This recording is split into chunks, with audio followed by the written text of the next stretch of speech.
नमस्कार। आज एक बार फिर से आप सभी का स्वागत है। इस सेशन के अंदर मॉडर्न हिस्ट्री के बहुत ही महत्वपूर्ण पार्ट का हम लोग डिस्कशन करेंगे। हालांकि आज डिस्कशन से ज़्यादा वस्तुनिष्ठ चीज़ों को मेमोराइज करने का कोशिश करेंगे जो बहुत परीक्षा उपयोगी है। उसमें सबसे पहले हम देखेंगे आपका धर्म सुधार, जिसको बोलते हैं आपका पर आधारित संगठन जितने भी बने हैं, एक साथ देखेंगे। प्रेस का विकास यानी प्रेस एवं शिक्षा का विकास एक साथ देखेंगे। एक साथ ही देखेंगे हम पत्र पत्रिकाएं एवं पुस्तकों के विषय में। पत्र पत्रिकाएं एवं पुस्तक, ये सब किससे संबंधित लिख रहा हूं? जो आज़ादी के आंदोलन में इस्तेमाल में हुए। इसके बाद हम देखेंगे कांग्रेस के महत्वपूर्ण अधिवेशन। इसके बाद हमारे द्वारा देखा जाएगा आपका विद्रोह, जिसमें किसान, जनजातीय विद्रोह। इसके बाद हम लोग देखेंगे छठे पैरा के रूप में विभिन्न प्रकार के आयोगों का गठन। विभिन्न प्रकार के आयोगों का गठन। अब फिर हम इसके बाद देखेंगे कांग्रेस एवं उसके पूर्ववर्ती एवं अनुवर्ती संस्थाएं।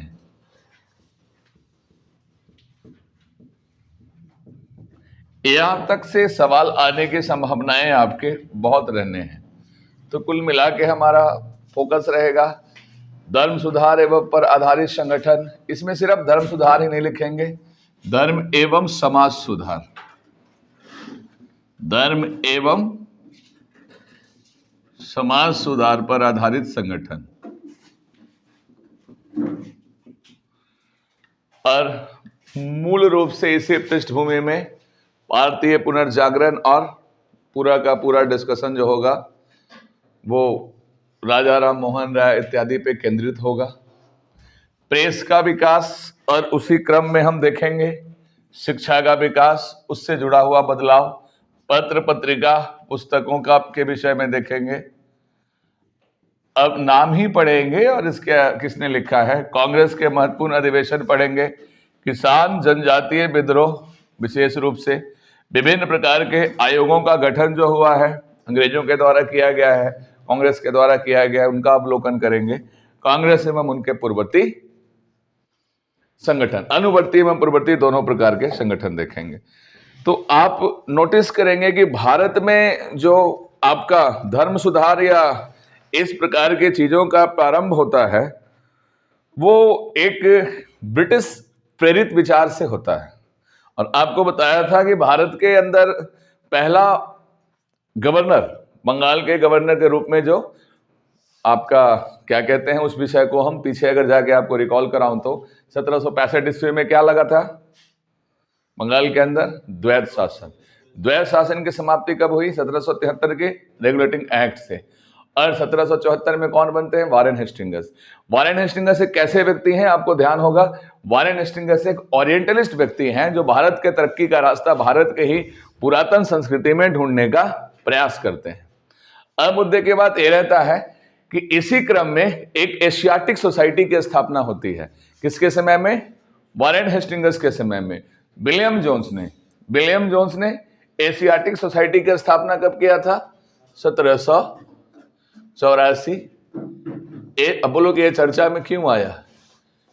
एशियाटिक समाज, एशियाटिक सोसाइटी की स्थापना की थी। यहां से एशियाटिक सोसाइटी का मतलब है एक ऐसा सोसाइटी जो एशिया से जुड़ाव रखता हो और एशियन कल्चर को रीड करने के लिए, उनके समृद्धि की जानकारियों के लिए इस संगठन का निर्माण किया गया था। तो एक माना जाता है कि सामाजिक क्रांति की चेतना का शुरुआत जो हुआ था इसी सोसाइटी से हुआ था। अब कहा जाता है कि इसी सोसाइटी में बाद में बिकिलिंस ने गीता का अनुवाद किया, मतलब है ना इसी दौर में, बाद में पहले तो क्या आपका, उसके बाद क्या होता है इसी दौर में आपका जेंटू लॉज वाला का हम भी हमने देखा था। इस दौर में विज्ञान शकुंतलम इत्यादि और भी कई प्रकार के भारतीय पुस्तकों का अनुवाद एशियाटिक सोसाइटी के तत्वावधान में होता है।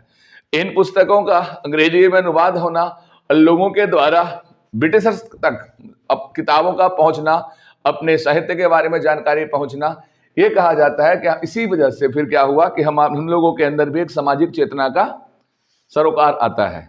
और इसी सरोकार के माध्यम से जो पहला व्यक्ति निकल के आते हैं, जिसे कहा जाता है भारतीय पुनर्जागरण का अग्रदूत, नेता, लीडर, पथ प्रदर्शक, वो कौन है? राजा राम मोहन राय।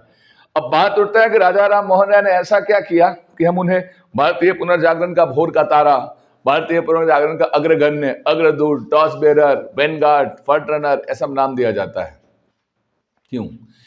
एक्चुअली वो एक पहले व्यक्ति थे जो मुखर होके ये कहना शुरू किए कि हमारे समाज में बहुत सारी कुरीतियां हैं जिसका दमन किया जाना चाहिए। और वो पहले व्यक्ति थे जिन्होंने स्वीकारा कि वैज्ञानिकता की तरफ हमारे धर्म को बढ़ना पड़ेगा।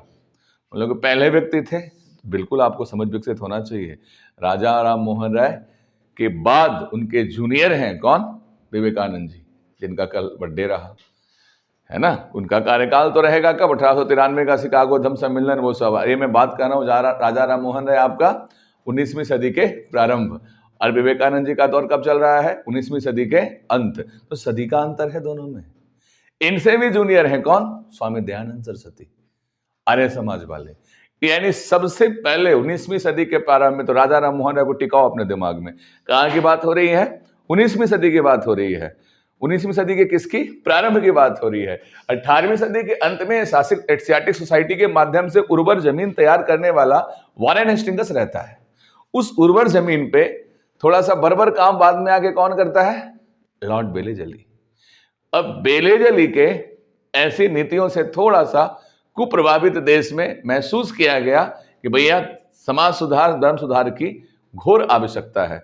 और उस आवश्यकता की स्थिति में पहला व्यक्ति टॉर्च रनर, फ्रंट रनर, मुख्य प्रवर्तक के रूप में कौन आते हैं? राजा राम मोहन राय।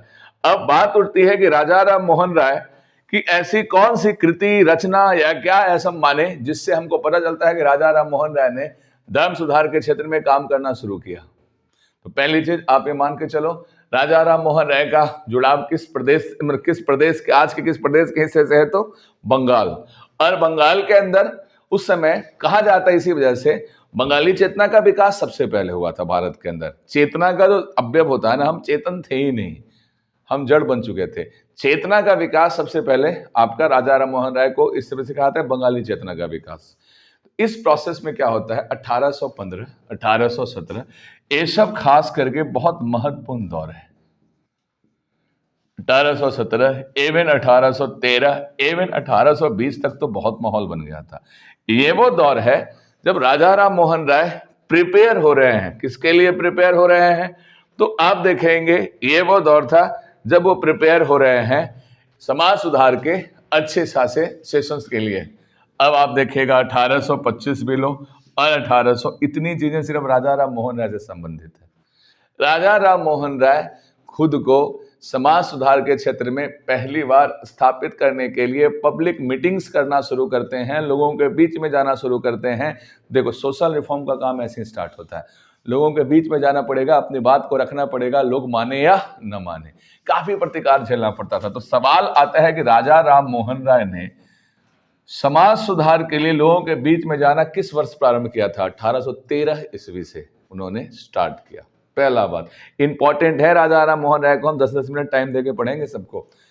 इसी के अंदर अभी हम हैं, पूरा खाका खींच लिया है। दिन 1 लगे, दिन 1.5 लगे, दिन 2 लगे, दिन 2.5 लगे, ये सारा पढ़ना है। जरूरी नहीं कि सिर्फ आंदोलन से सवाल है, सवाल का नेचर बदलेगा। ये स्टार मार्क है बिल्कुल। इस समय क्या हुआ था? तो आत्मीय सभा का गठन किया था। राजा राम मोहन राय का सबसे पहला ऑर्गेनाइज प्रयास, बोलो 1813 वाला प्रयास क्या था? अनऑर्गेनाइज। व्यक्ति 2 साल तक बिना किसी प्रोफेशनल सेटअप के लोगों से मिलना जुलना, ये विचार रखना कि जो हो रहा है वो ठीक नहीं है, हमारे धर्म में बदलाव करिए, एकेश्वरवाद की तरफ आइए, इत्यादि इत्यादि। इसके बाद सबसे पहले क्या बनाया? आत्मीय सभा। प्रार्थना सभा नहीं है गधा, आत्मीय सभा बोल रहा हूँ। तो अच्छा, आत्मीय सभा बोले तुम लोग क्या, या प्रार्थना बोल गए? आत्मीय सभा। इसके बाद ना हिंदू कॉलेज क्या बनाया? अब प्रश्न उठता है कि हिंदू कॉलेज सर एक एनी बेसेंट ने भी तो बनाया था। एनी बेसेंट का हिंदू कॉलेज जो है वो बनारस में बना है, और इनका हिंदू कॉलेज जो है वो बना है आपका कहाँ? कलकत्ता के अंदर। एनी बेसेंट का हिंदू कॉलेज है वो वाराणसी का है, ध्यान रखिएगा। अब बात आता है कि 1820 में क्या हुआ। 1820 में प्रीसेप्ट ऑफ, बहुत महत्वपूर्ण किताब है, प्रीसेप्ट ऑफ जीसस लिखा था। प्रेसेप्ट ऑफ जीसस, इंग्लिश हिंदी मिला के लिख दिया। प्रेसेप्ट मतलब निष्कर्ष, प्रक्षेप किसका? जीसस क्राइस्ट का। क्रिश्चियनिटी पे पुस्तक लिखा गया था, बहुत महत्वपूर्ण किताब है। अब प्रेसेप्ट ऑफ जीसस लिखे जाने से पहले ऐसा लग रहा था, ये एक तरीके आपका कि कहीं ना कहीं ये स्वीकार लेंगे ईसाइयत, काफी ज्यादा हिंदू धर्म के खिलाफ हो रहे थे। लेकिन फिर न्यू टेस्टामेंट पर आधारित किताब प्रीसेप्ट ऑफ जीसस लिख करके इसमें बहुत तारीफ नहीं किया है ईसाइयत का, खूब धज्जी उड़ाई, और उस धर्म के अंदर भी ढेर सारे आलोचना लिखा। तब जाके लोगों को लगा कि राजा राम मोहन राय कुछ अलग चीज है। नहीं तो एक बात शुरुआत में इनको सब खारिज कर रहे थे कि हिंदू में धर्म मतलब ये है बेवकूफ निकल गया है, और हिंदू धर्म को छोड़ करके कुछ दिनों के बाद ये क्या बन जाएगा? ईसाई बन जाएगा। कहा जाता है इनके विषय में कि कलकत्ता में इनके 2 घर थे वास्तव में। एक घर के अंदर राजा राम मोहन राय के अलावा सब कुछ क्या था? ब्रिटिश। एक घर के अंदर क्या था? सब कुछ ब्रिटिश था। मतलब ये आपका कहा जाता है कि एक में राजा राम मोहन राय थे इंडियन हिंदू, और बाकी सारा क्या था? ब्रिटिश। और एक में ऐसा था कि सब कुछ इंडियन था देसी, बट वहां राजा राम मोहन राय क्या हो जाते थे? ब्रिटिश। यानी कि उल्टा चलते थे, दोनों में सुधार कर रहे थे, ये लड़ते रहे हमेशा इसके अगेंस्ट में। बहुत अल्प आयु में मृत्यु भी हो जाएगा इनका। पुस्तक याद करिए, पुस्तक क्या था? प्रीसेप्ट ऑफ जीसस, इंग्लिश में लिखा। मिरातुल अखबार किसमें लिखा? फारसी में। संवाद कौमुदी किसमें लिखा? बांग्ला में। मतलब हर भाषा में निपुण प्रकांड विद्वान आदमी थे। मिरातुल अखबार किसका लिखा हुआ है? राजा राम मोहन राय। संवाद कौमुदी किसका लिखा हुआ है? राजा Ram Mohan Roy. Precept of Jesus किसका लिखा हुआ है? तो आप याद करेंगे राजा Ram Mohan Roy. Precept of Jesus पुस्तक है, ये किसका लिखा हुआ है? तो आपको याद होना चाहिए राजा राम मोहन राय। ध्यान रखेंगे इस बात का। उसके बाद आ जाइए, यही नहीं बात खत्म होता है। 1825, यह भी बहुत महत्वपूर्ण है, वेदांत कॉलेज। वेदांत कॉलेज 1825 में गया वेदांत कॉलेज। 1828 में अल्टीमेटली ब्रह्म समाज। तो भैया ब्रह्म समाज का स्थापना किसने किया? राजा राम मोहन राय। वेदांत कॉलेज का स्थापना किसने किया? राजा Ram Mohan Roy. Precept of Jesus किसकी रचना है? राजा राम मोहन राय का। हिंदू कॉलेज का कलकत्ता में स्थापना किसने किया? राजा राम मोहन राय। आत्मीय सभा राजा राम मोहन राय। 1813 के प्रदेश में आना। इसी के तहत इन्हीं के मतलब सुझाव पर, इन्हीं के मांग पर, इन्हीं के मित्र लॉर्ड विलियम बेंटिक ने 1829 में अंतिम रूप से सती प्रथा का उन्मूलन कर दिया। है ना? याद रहेगा आपको इतनी बातें, बहुत अच्छी बात है। राजा राम मोहन राय के विषय में संवाद कौमुदी, मिरातुल अखबार, प्रीसेप्ट ऑफ जीसस, इन किताबों को ध्यान रखना है। और ध्यान रखना है इन सारा ऑर्गेनाइजेशंस का ध्यान रखना है। यह भी ध्यान रखना है कि राजा राम मोहन राय को राजा को उपाधि किसने दिया था? अकबर द्वितीय ने। यह भी ध्यान रखना है कि ब्रिटेन गए थे और प्रिंस विलियम में इनका मृत्यु हो जाता है, वापस भारत लौट के भी नहीं आ पाते हैं, और वहीं पे उनकी समाधि है, वहीं पे इनका स्टैचू बना हुआ आज के टाइम पे। ठीक है, राजा राम मोहन राय का चैप्टर हम यहाँ से एक बार के लिए क्लोज मानते हैं। परंतु यहाँ खत्म नहीं हो जाता है बात। अब देखेंगे कि इनके जाने के बाद 1843 में ब्रह्म समाज में क्या होता है? एक फूट पड़ता है, और एक ब्रह्म समाज रहता है भारतीय ब्रह्म समाज, और एक ब्रह्म समाज रहता है आपका आदि ब्रह्म समाज। ध्यान दीजिएगा, भारतीय ब्रह्म समाज देवेंद्रनाथ टैगोर से जुड़ा हुआ था, और आदि ब्रह्म समाज में केशव चंद्र सेन। आपको आएगा। बाद में ब्रह्म समाज में स्प्लिट होता है, एक भारतीय और एक आदि। जनरली पूछते हैं एक देवेंद्र नाथ ठाकुर, टैगोर भी लिख सकते हो तुम, जो कि रविन्द्रनाथ टैगोर के क्या थे, बिग ब्रदर। और इधर कौन है, केशव चंद्र सेन, केसी सेन भी लिखते हैं इनको। यही केशव चंद्र सेन 1861 ईस्वी में कहां चले जाते हैं, बाद में पंजाब नहीं महाराष्ट्र, जहां आत्माराम पांडुरंग के मदद करते हैं। और आत्माराम पांडुरंग केशव चंद्र के सहयोग से क्या स्थापित करते हैं, प्रार्थना सभा, एकदम सही करिए। और देवेंद्र नाथ टैगोर जो होते हैं आपका भारतीय ब्रह्म समाज का सेवा कर रहे होते हैं। ब्रह्म समाज 2 हिस्सों में आपका विभाजित होता है। थोड़ा सा पढ़ाने का तौर तरीका इसलिए हल्का सा बदल लिया, डिटेल पढ़ा दे रहा हूं कि तुम लोग सवाल ऐसे ऐसे पूछते हो कि तो लगता है कि भैया थोड़ा समय ही सही लग जाए, लेकिन ऐसा ना हो कि कुछ छूट जाए। अब नहीं कुछ छूटेगा। तो 2 प्रकार का संगठन बन जाता है बाद में, एक आपका आदि ब्रह्म समाज और एक आपका भारतीय ब्रह्म समाज। भारतीय ब्रह्म समाज को लेकर देवेंद्रनाथ टैगोर चलते हैं, आदि ब्रह्म समाज को लेकर के केशव चंद्र सेन चलते हैं। भैया बंगाल से इनको भागना ही क्यों पड़ा, इनके अनुयायी इनसे नाराज हो जाते हैं। ये कहते हैं ब्रह्म समाज का थीम क्या था, ये भी समझो, एकेश्वरवाद, एक ही ब्रह्म है, जीवो ब्रह्म ही ना पर, वैदिक दर्शन की बात कर रहे हैं, जीव ही ब्रह्म है, मानवता सेवा की बात कर रहे हैं, आडंबरों से बचने की बात कह रहे हैं, भड़कीले खर्चीले इस प्रकार के जो आडंबर है उनसे बचने की बात कर रहे हैं, बाल विवाह को रोकने की बात कर रहे हैं, सती प्रथा बंद करने की बात कर रहे हैं, टैगी प्रथा, दास प्रथा इत्यादि सभी प्रकार की जो कुरीतियां है उसको बंद करने की बात कह रहे हैं। हर एक व्यक्ति में जीव देख रहे हैं, छुआछूत से उठ के बात कर रहे हैं। ये सारी बातें कर रहे थे राजा राम मोहन राय 19वीं सदी के प्रारंभ में। सोचो कितना विरोध झेलना पड़ा था। इनके विरोध में बहुत सारे संगठन बने थे, तुमको बताओ, इनको बहुत खारिज किया गया था शुरुआती दौर में। अब केशव चंद्र सेन ने क्या किया, खुद तो प्रवचन करते रहे ब्रह्म समाज के कॉन्सेप्ट्स का, और अपनी बेटी की विवाह कर दिया, बाल विवाह किया, फुल आडंबर से किया, खूब खर्चे किए। तब बंगाली मानुक वहां से इनको भगाए सारे के, भागो धोखा दिया रहे। फिर ये वहां से स्थापित होकर के महाराष्ट्र गए और महाराष्ट्र में प्रार्थना सभा का गठन किया। प्रार्थना सभा क्यों, तो भैया आत्माराम पांडुरंग एक सभा का आयोजन करते थे और प्रार्थना होता था सामने, और स्पीच वगैरह दे करके अपने अनुयायियों को फ्री कर देते थे। उसी सभा को ऑर्गेनाइज सेटअप किसने दिया, इनको ऑर्गेनाइजेशन चलाने का एक्सपीरियंस था, पूरा का पूरा फटाफट उसको ऑर्गेनाइज कर दिया। इसी वजह से कहा जाता है कि प्रार्थना सभा गठन किसने किया, आत्माराम पांडुरंग ने केशव चंद्र सेन के सहयोग से। कॉन्सेप्ट बिल्कुल क्लियर है। तो अब यहाँ पे क्या हो जाता है, राजा राम मोहन राय का निपट जाना। अब देखेंगे निपट जाना का मतलब, कहने का मतलब उनका निधन हो जाता है। अब मूल रूप से राजा राम मोहन राय के बाद अगर चर्चा करूंगा धर्म सुधार आंदोलनों का, तो सबसे बड़ा नाम किसका निकल के आता है, स्वामी दयानंद सरस्वती। तो स्वामी दयानंद सरस्वती का संगठन कौन सा था, आर्य समाज। अब स्वामी दयानंद सरस्वती ने आर्य समाज का स्थापना क्या किया था, बॉम्बे में। हालांकि आर्य समाज की सबसे ज्यादा शाखा कहां रही, पंजाब राजस्थान, सबसे ज्यादा शाखाएं रही आर्य समाजी शाखाएं। हाँ, डीएवी स्कूल का जो नाम इसी से जुड़ा हुआ है ना, एंग्लो वैदिक स्कूल जो है आपका। अब आगे बढ़िए आप यहां से, आर्य समाज का संस्थापक कौन, दयानंद सरस्वती। थीम क्या, वेदों की ओर लौटो, वेदों की ओर लौटो कहते थे वो।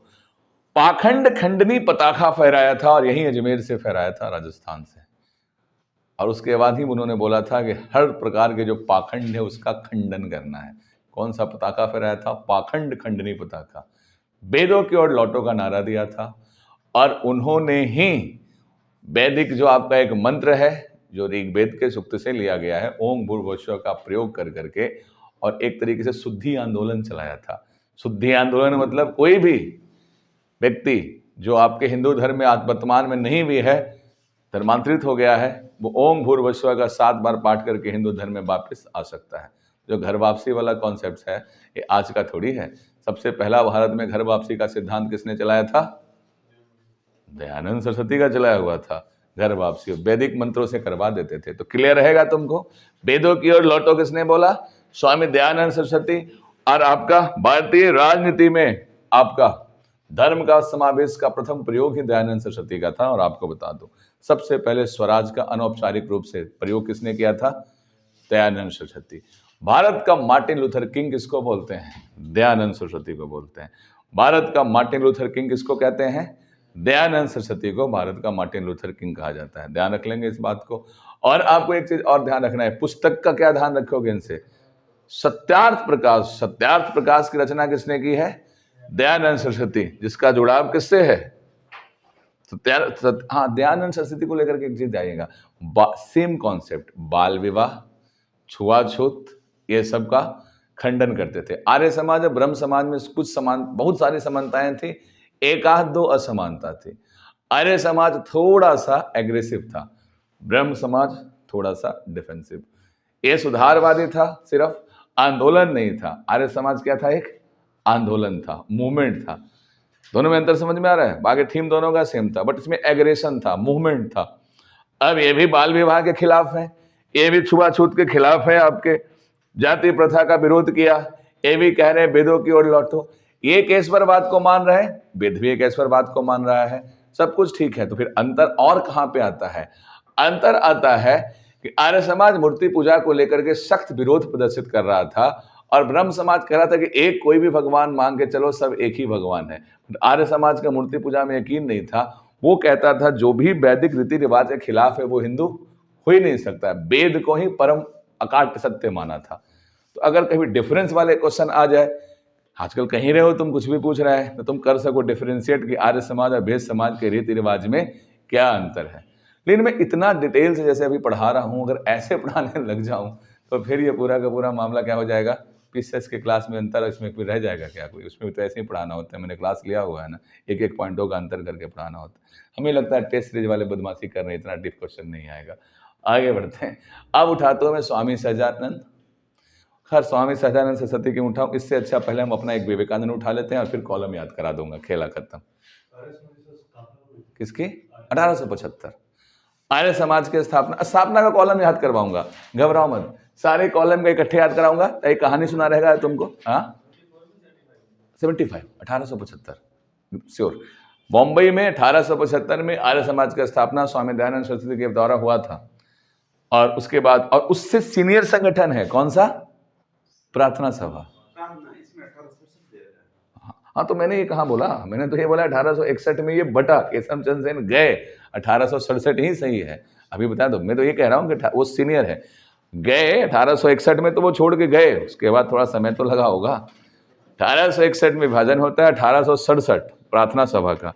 बिल्कुल, सबसे पहले तो क्रोनोलॉजी पूछेंगे तुमसे कि आपका प्रार्थना सभा का गठन कब हुआ के बजाय ऑर्डर 4 दे देंगे। समाज फेमस क्वेश्चन है, यूपीएससी वगैरह में आता है, 4 दे देंगे ऐसे संगठन, बोलेंगे इनको बढ़ते क्रम में घटते क्रम में लगाओ, अगर टफ क्वेश्चन बनाएंगे तो, इसलिए सब याद होना चाहिए। अब आ जाइए थोड़ा विवेकानंद का चर्चा करें। कल इनका बर्थडे था। विवेकानंद के बारे में ज्यादा जानने का जरूरत नहीं है, क्योंकि इसमें इनके बारे में बहुत ज्यादा सवाल आपका अभी बन नहीं रहा है, बट बनेगा, जान लीजिए। सबसे पहला चीज क्या जानिए, विवेकानंद ने क्या किया है भाई? क्या किया है? इतना ज्यादा चर्चा में क्यों रहते हैं? भारत में इतना प्रसिद्धि क्यों पाई? नव हिंदूवाद के प्रवर्तक, जो सारी बातें दयानंद सरस्वती ना करा सके, जो सारी बातें राजा राम मोहन राय उठा के चले गए, उन सभी बातों को बहुत हद तक प्रासंगिक किसने बनाया? विवेकानंद ने। और विवेकानंद के बाद जो बच गई कुछ चीजें, उसको नव हिंदूवाद का प्रवर्तक कहा जाता है। उनको भी तुम लोग को समझ नहीं आया, वो कौन है? महात्मा गांधी। कभी उन्होंने गीता से बाहर निकला? गीता को खुद की माँ बोलते रहे, हे राम बोलते रहे, जाति प्रथा के खिलाफ कुछ भी नहीं बोला, मौलिक बता दिया। तो गांधी जी 100% प्योर हिंदू मेंटेन रखे खुद को, नव हिंदूवाद के प्रवर्तक। तुमसे पूछे विवेकानंद कौन है? नियो हिंदुइज्म का रिफॉर्मिस्ट, नव हिंदूवाद के प्रवर्तक संत विवेकानंद। का मूल नाम क्या था? हाँ नरेंद्र। जब जन्म कब हुआ? तारीख याद है? बर्थडे याद है? 12 जनवरी। और कब? 39 साल में डेथ हुआ था। अब ध्यान रखिएगा इस बात का कि 1800, दो बातें ध्यान रखा जाए। 1893 का विश्व धर्म सम्मेलन, हाँ शिकागो का, और 30 वर्ष के अवस्था में, यानी 1863 के। आपके द्वारा ये ध्यान रखा जाना चाहिए एक चीज, और 2 बातें आपको कॉलम याद करने में मदद देगा। वो ये देगा कि 2 बातें इनसे जुड़ा हुआ है, एक तो बेलूर मठ और दूसरा और क्या जुड़ा हुआ है इनसे? एक बेलूर मठ है और एक आपका रामकृष्ण आश्रम। तो ध्यान रखिए, बेलूर मठ जाने से पहले यानी 1887, रामकृष्ण आश्रम आने के बाद। और ये है शिकागो का धर्म सम्मेलन। रामकृष्ण आश्रम, इसका स्थापना किसने किया? ये है रामकृष्ण आश्रम। किसके नाम पे किया? अपने गुरुदेव रामकृष्ण परमहंस के नाम पे किया रामकृष्ण आश्रम। 1887 में क्या किया? बेलूर मठ। तो 1893 का शिकागो का विश्व धर्म सम्मेलन, याद रखेंगे, शिकागो का विश्व धर्म सम्मेलन, जिसको लेकर के बहुत प्रसिद्धि पाई। जहां जाकर के उन्होंने अमेरिका के भाइयों एवं बहनों के संबोधन के साथ तालियों के जबरदस्त गड़गड़ाहट में आपके हिंदुइज्म पे जो स्पीच दिया था, वो आज भी ऐतिहासिक है। वो कब था? 1893। ये कब की बात है? बेलूर मठ का स्थापना कहाँ किया था आपका? कोलकाता में। ये आपका जाने से पहले, और एक आश्रम बनाया था जो एक मिशनरी आश्रम था। इसमें रामकृष्ण मिशन आश्रम था, जिसके तहत नियो हिंदुइज्म का प्रचार करना था, और इनके गुरु थे रामकृष्ण परमहंस। 39 वर्ष की अवस्था में इनका मृत्यु हो जाता है। ये भी बात बिल्कुल आपका पते की और ध्यान में रख लेने वाली है। अब आपको ध्यान ये भी रखना चाहिए कि ज्ञान योग, कर्म योग, प्रेम योग, भक्ति योग, राजयोग, ये सारी पुस्तकें किसने लिखा है? विवेकानंद। योग से जुड़ा हुआ जितनी भी पुस्तकें हैं, किसका लिखा हुआ है? सुभाष चंद्र बोस ने बोला था, आधुनिक भारत के प्रणेता वास्तव में राजा राम मोहन राय नहीं, स्वामी विवेकानंद ही हैं। बोलो, राजा राम मोहन राय से उनका लड़ाई था, उन्होंने बोला था कि वो मुद्दा उठाए, लेकिन काल ग्रसित हो गए प्रकृति के नियमों के तहत जल्दी। अगर निश्चित तौर पे पूरा समय लेते तो हिंदुइज्म को बहुत आगे लेके जाते। यही हुआ विवेकानंद के साथ। ये भी मुद्दा उठाए, लेकिन काम भी बहुत तेजी से कर दिया। यही बात, इसलिए इंतजार मत करना कि कब काम करेंगे। राजा राम मोहन राय बोले थे कि एक बार आ रहे हैं घूम करके विदेश से, फिर जबरदस्त आंदोलन चलाएंगे भारत में, लेकिन मौका मिला नहीं। अरे कुछ ही दिन बाद चले गए थे, 34-35 के आसपास, 6 साल बाद ही बस। इनके साथ भी लगभग वही होता है 39 साल की उम्र में। तो ये कहा गया है कि अब तक हिंदुइज्म का जिसने भी ऑर्गेनाइज सेटअप पे काम करना शुरू किया है, प्रकृति ने बहुत जल्दी काल कल्पित करवाया उसे। इतिहास में ऐसा होता रहा है। एक ही बंदा जो हिंदुइज्म के लिए काम किया, टिका रह गया। अब तो बोलोगे मोदी जी, नहीं, ये तो बहुत बात की बात है। हिंदुइज्म के लिए काम किया था महात्मा गांधी ने, हालांकि बाद में शिफ्ट हो गए। शुरुआत तो किया था थोड़ा सा एग्रेसिव, लेकिन बाद में वो शिफ्ट हो गए और सर्वधर्म संभाव और बाकी चीजों पे बात करने लग गए। तो विवेकानंद का कहानी खत्म। राजयोग, कर्मयोग, भक्ति योग, प्रेम योग इत्यादि ग्रंथ किसका लिखा हुआ है? स्वयं विवेकानंद।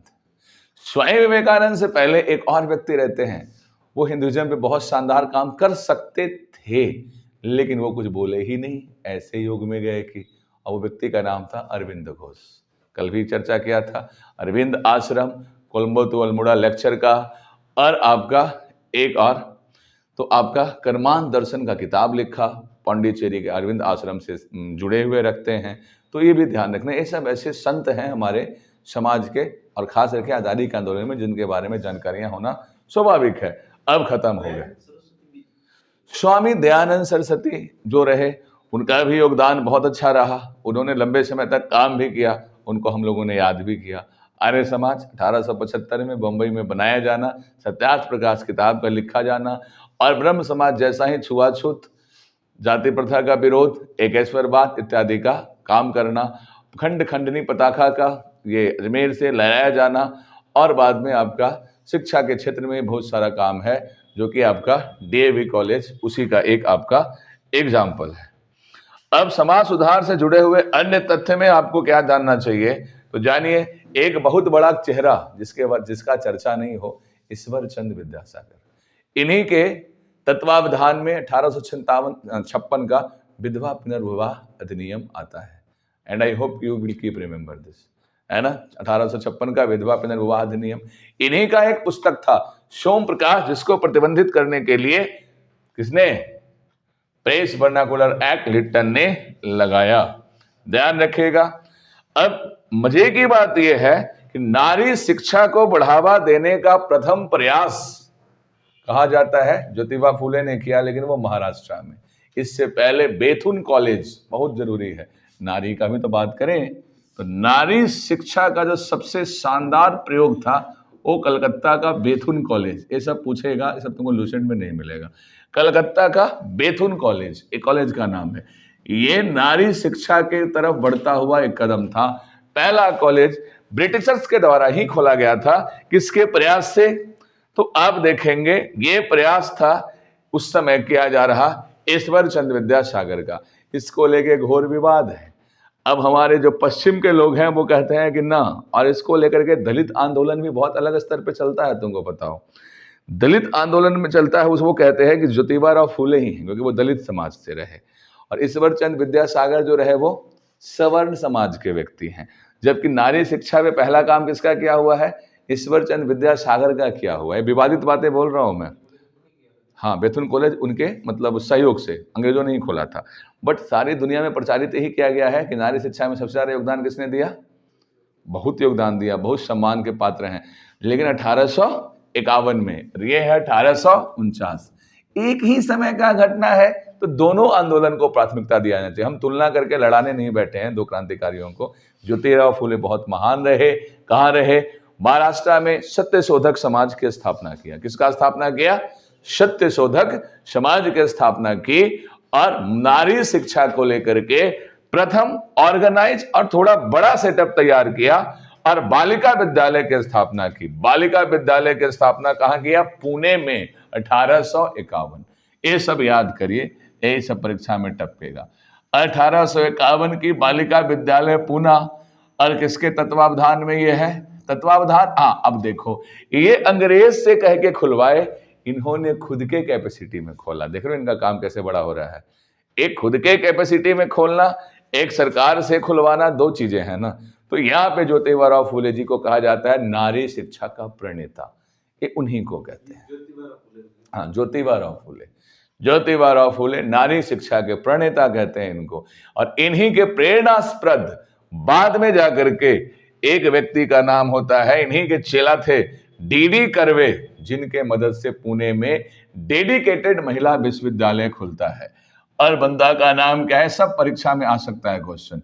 डी कर्वे पुणे महिला विद्यालय, पुणे महिला विश्वविद्यालय। पुणे महिला विश्वविद्यालय किसके तत्वावधान में, किसके समर्थन से खुलता है? तो डी कर्वे के समर्थन में। कब भी पूछा जा सकता है, तो ध्यान रखेगा 1916 में डी कर्वे के द्वारा। ये सब नारी शिक्षा भी तो समाज सुधार का ही काम है। समाज के सुधार में नारी के सुधार के बिना पॉसिबल ही नहीं है। विवेकानंद ने ही बोला तो था, कल नहीं बोला था, 12 तारीख कल उनका बर्थडे रहा, बोला था कि महिला के विकास के बिना भारत अपना विश्व में विकसित योगदान का कल्पना भी ना करे। वुमेन पावर डेवलपमेंट्स के बगैर हम अपने विश्व में विकास में योगदान का कल्पना भी न कर सकते हैं। इसकी बात ऐसा कहा था। नारी शिक्षा को लेकर के 2-3 पॉइंट आपके सामने रख दिया। आपको ध्यान देना चाहिए, इसी कदम में एनी बेसेंट का भारत आना एक बहुत बड़ा समाधान रहा। एक महिला जो विदेश से आकर के भारत को अपना कर्मस्थली चुनती हैं, कब आती हैं? गांधी जी कब गए? ईरान में शिकागो में भाषण देने कब गए? 1893। ध्यान रखेंगे 1893 में बाल गंगाधर तिलक ने क्या किया? शिवाजी उत्सव मनाना महाराष्ट्र में शुरू किया 1893। एनी बेसेंट कब आई हैं? तो याद रखिएगा 1893। 1893 एक बहुत ही निर्णायक समय है, ध्यान रखिएगा। अब यहाँ पे आपको ये भी ध्यान रखे जाने का जरूरत है ना, शिकागो वाला। और हाँ, 1893 में यह भी ध्यान रखिएगा, न्यू लैम्प फॉर ओल्ड का प्रकाशन किया था। 14 साल बाद भारत की धरती पे कौन आए थे? अरविंद घोष। कौन रखे थे? आए थे अरविंद घोष, संत अरविंद घोष। तो कितना महत्वपूर्ण दिवस है 1893। 1893 में अरविंद घोष 14 साल बाद भारत के धरती पे कदम रखे थे। अरविंद घोष पहले कहाँ थे? भारत की मुख्य भूमि पे, उनको पौंडी में डिपोर्ट करके रखा हुआ था। अरविंद घोष संत बन गए थे उस पूरे अवस्था में। और कौन सा किताब लिखा था? New lamp for old. मतलब समझ में आ रहा है क्या? ये नया रोशनी से पुरानी चीजों को दिखाया जाना, पुरानी चीजों को, पुरानी संस्कृति पे नए टॉन्स का प्रकाश। समझ सको किताब का आशय क्या है, समझ में आ गया उसमें क्या बताना चाह रहे होंगे। पढ़ा नहीं हमने पुस्तक को। न्यू लैम्प फॉर ओल्ड किसकी रचना है? अरविंद घोष। सब कुछ 1893 से जुड़ा हुआ है। एनी बेसेंट भारत आती हैं। सबसे ज्यादा भारत में उनको कौन सा जगह पसंद आता है? बहुत घूमती हैं भारत में 2-3 साल तक। बनारस सही में बहुत शानदार जगह है। तुम सब धन दौलत ऐश्वर्य समृद्धि कमाओ और एक बार बनारस जाओ। मरने के बाद तो जाना ही पड़ता है, जिंदा भी जाना चाहिए। बनारस बहुत शानदार जगह। तो एनी बेसेंट कहाँ टिकी?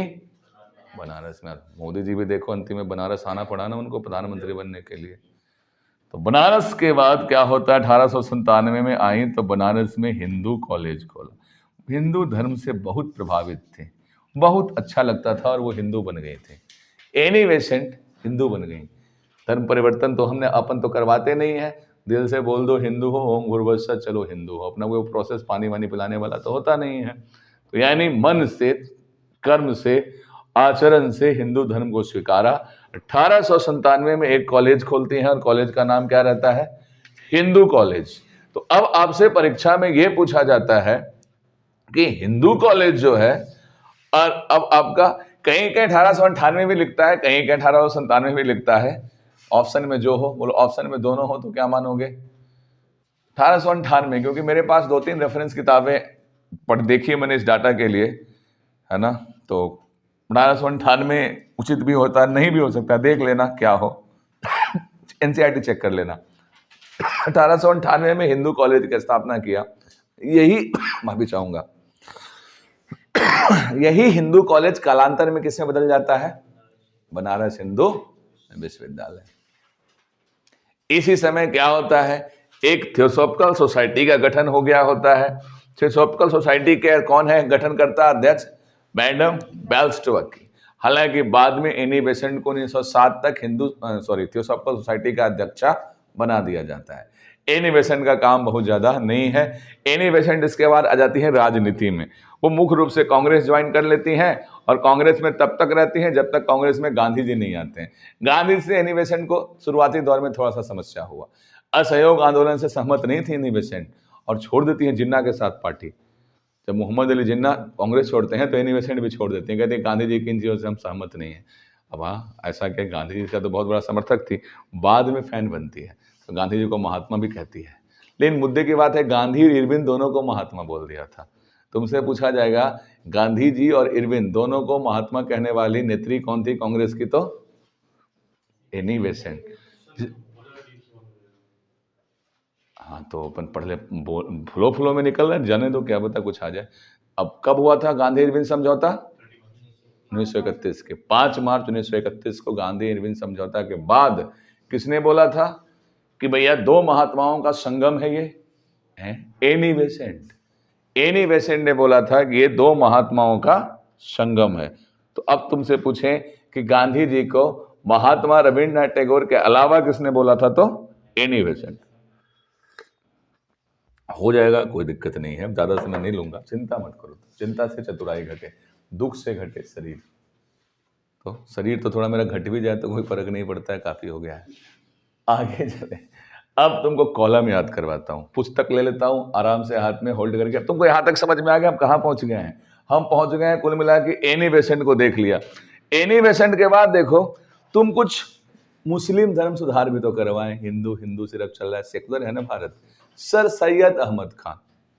सर सैयद अहमद खान का नाम पहले भी लिया हुआ है, आप याद करिए।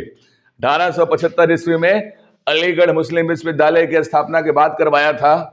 यानी सर सैयद अहमद खान वो व्यक्ति हैं, वो यूनाइटेड पैट्रियटिक सोसाइटी बना करके अंग्रेज के समर्थन करवाने की बात कर रहे थे। लेओ, इतना साठ गांठ था अंग्रेजों से उनका कि कह रहे थे मुसलमान को पेट्रियोटिक हो जाना चाहिए और पेट्रियोटिज्म ये कहता है कि अंग्रेजों का समर्थन करे। समझिए सर सैयद अहमद खान को क्या कहना चाह रहे थे वो? अंग्रेज मुसलमान अंग्रेज का समर्थन करें और अंग्रेज ही इनको शिक्षित करेंगे और शिक्षा में ही मुसलमानों की भलाई है।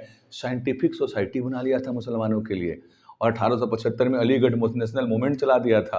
1869 और 67 के बीच में साइंटिफिक सोसाइटी चला दिया था। यूनाइटेड पैट्रियोटिक सोसाइटी किसने बनाया था? सर सैयद अहमद खान ने। अलीगढ़ नेशनल यूनिवर्सिटी का स्थापना के समय, उस समय अलीगढ़ नेशनल यूनिवर्सिटी नहीं था, उस समय था अलीगढ़ मुस्लिम ओरिएंटल कॉलेज। तो किसने खोला था?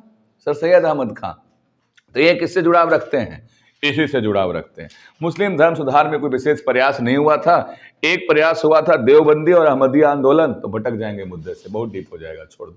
तो अब क्या करता हूं मैं, आपको प्रार्थना समाज का बेसिक आईना दिखा दिया, आर्य समाज का बेसिक आईना आपने देखा, ब्रह्म समाज का बेसिक आईना देखा आपने, वेदांत कॉलेज आत्मीय सभा आपने देखी। एक बेसिक आइडिया आपको धर्म सुधार संगठनों के विषय में लगा है। अब शिक्षा का विकास नहीं, कहाँ है आपका धर्म एवं समाज सुधार। अब समाज धर्म सुधार साथ साथ ही चलता था। अब मैं क्या करता हूं, आपको एक कॉलम्स, आप सबके पास किताब है, कौन सा वाला किताब है तो देखोगे, वही ब्लू किताब है ना सबके पास। हाँ, ब्लू बुक। ब्लू बुक हालांकि किससे संबंधित है?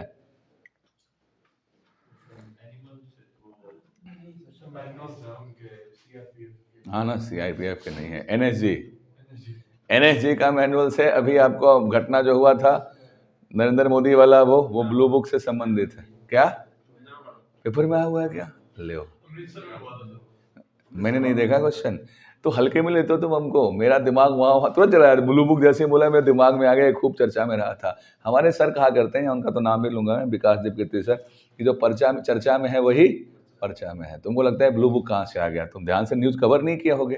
ब्लू बुक मैनुअल ही तो खोला गया था उस समय। एनएसजी का ब्लू बुक मैनुअल क्या कहता है? जब मोदी जी वाला वो इंसिडेंट हुआ था, सिक्योरिटी ब्रीच जो हुआ था। तो चलिए हमारे साथ पढ़िए, एशियाटिक सोसाइटी का गठन कब हुआ? बहुत बढ़िया, किसने किया? वाह। अगला, आत्मीय सभा, अभी लिखा हुआ है 1815, राजा राम मोहन राय। बहुत खूब। वेदांत कॉलेज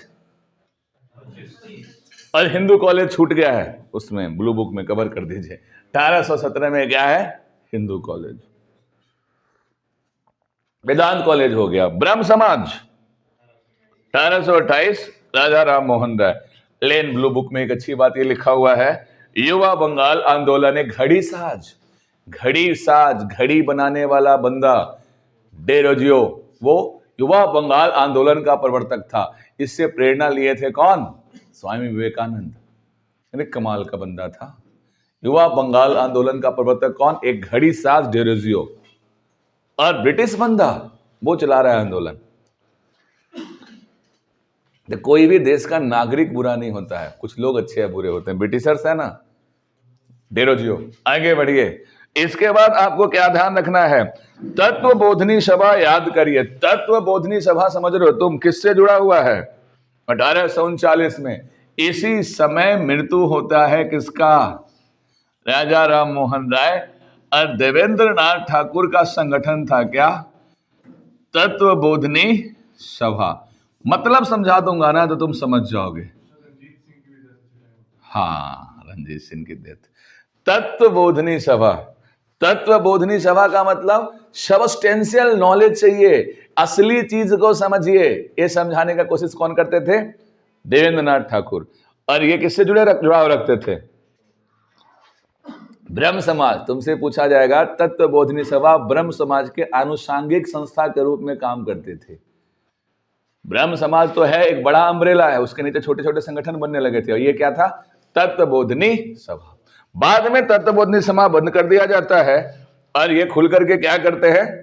तो ब्रह्म समाज के अंदर ही काम करते। एक बहुत अच्छा संगठन था ब्रिटिश सार्वजनिक सभा। किसने बनाया? दादा भाई नौरोजी। बोलो सर याद कैसे रखे? स्टोरी में। किसके बाद बनाया? देवेंद्रनाथ टैगोर के संगठन के बाद ब्रिटिश सार्वजनिक सभा, दादा भाई नौरोजी। दादा भाई नौरोजी को यंग या ओल्ड क्या बोला जाता था? ओल्ड मैन ऑफ इंडिया, वयोवृद्ध नागरिक। इनकी सेक्रेटरी कौन थी?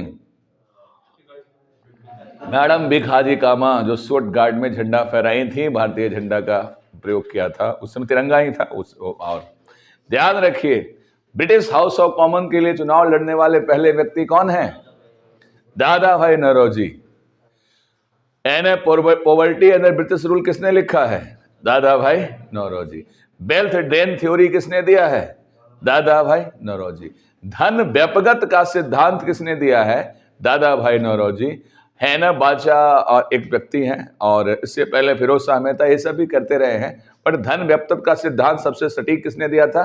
दादा भाई नौरोजी। सबसे पहले ब्रिटिश हाउस ऑफ कॉमन में जाने वाला व्यक्ति दादा भाई नौरोजी। कौन से कंस्टिट्यूएंसी से चुनाव जीते थे? प्रिंस वाले से चुनाव जीते थे। और कब जीते थे? 1892। 1892 में प्रिंस वली से दादा भाई नौरोजी चुनाव जीत करके ब्रिटिश हाउस ऑफ कॉमन में जाने वाला पहले भारतीय, जो आपको जिनको ओल्ड मैन ऑफ इंडिया कहा जाता है। अगर तुमसे यह पूछा जाए कि ऐसे कौन व्यक्ति थे जो दादा भाई नौरोजी को अपना राजनीतिक गुरु मानते थे, कोई ऐसा व्यक्ति तुम्हें याद आ रहा है? बोलो तुम्हें याद कहां से आएगा, हम तो कुछ पढ़े ही नहीं है।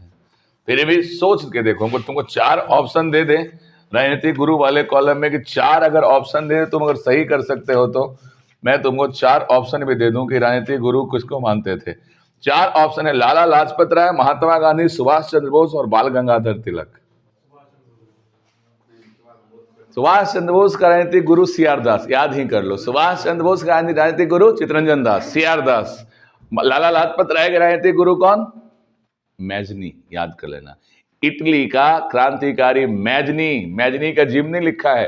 Who wrote the life theory of life philosophy of Mazzini? तो आपका क्या बोलोगे तुम? लाला लाजपत राय यंग इटली आंदोलन का प्रणेता मैजनी से बहुत प्रभावित थे। हाँ, तिलक।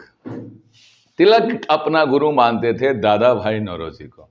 दादा भाई नौरोजी। तिलक के बारे में याद रखिएगा कि तिलक ने 1920 में असहयोग आंदोलन का प्रस्ताव पारित करवाया, लेकिन बंदा आंदोलन देख नहीं पाया, निधन हो जाता है।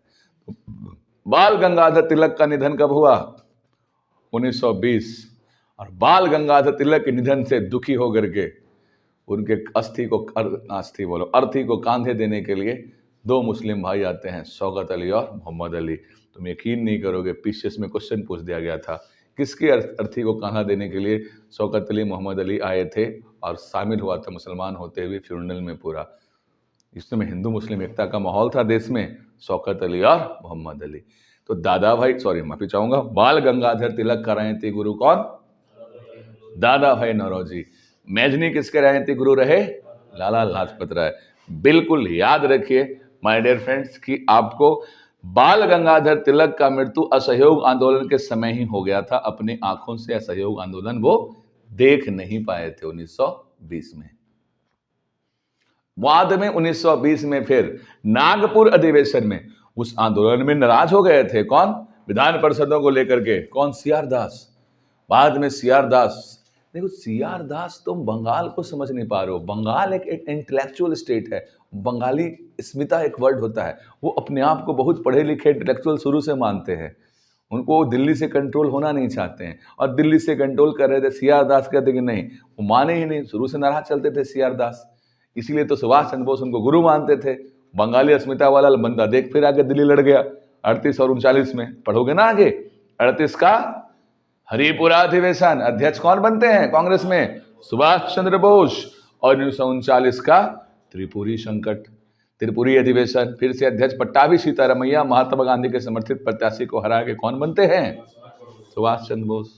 देख रहे हो क्लास, दिल्ली वर्सेस बंगाल का आज भी क्लास जारी है, और बंगाल से वो लड़ाई लड़ रही है ममता बनर्जी। देख, अरे इतिहास खुद को दोहराता है भाई। बंगाली अस्मिता इतना जल्दी सरेंडर नहीं करता है। और ये बात हमने एक पॉलिटिशियन को समझाया था बंगाल चुनाव के समय कि बंगाली अस्मिता है, वहाँ पे हिंदू भी वोट देगा बंगाली अस्मिता के नाम पे ममता बनर्जी को। बोले कि नहीं, अब हिंदू मुसलमान कार्ड चलेगा, नहीं टूटेगा बंगाली इतना जल्दी। वहाँ एक बंगाली मानुक, बंगाली अस्मिता का खेल ही अलग चलता है। थोड़ा सा इसी वजह से सेपरेटिज्म है उनके दिमाग में, ये हमें डर लगता है।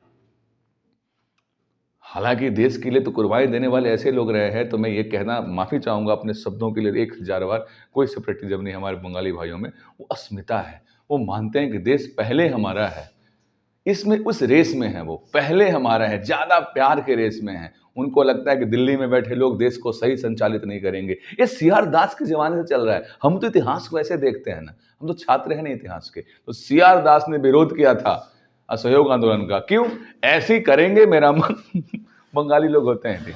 बाद में जाकर के खुद ही सम्मेलन बुलाया, नागपुर अधिवेशन में सीआर दास ने समर्थन खुद ही किया और खुद ही प्रस्ताव पारित करवाया। तो प्रश्न आता है कि किस अधिवेशन में सहयोग आंदोलन का समर्थन हुआ? कलकत्ता अधिवेशन में नहीं, कलकत्ता अधिवेशन में विरोध हो गया था और सीआर दास ने यहां तक आजादी दे दी कि जाओ असंवैधानिक तरीके से भी आंदोलन चला सकते हो। मतलब रैली प्रदर्शन ये सब संवैधानिक प्रोसेस नहीं है। तो कांग्रेस ने पहली बार एग्रेसिव आंदोलन करने का मूड कब बनाया था? असहयोग आंदोलन में। असहयोग आंदोलन का शुरुआत कब हुआ? 1920 में। और इसी आंदोलन के दरमियान बाद में चोरा चोरी कांड वो सब कितना बार पढ़ोगे।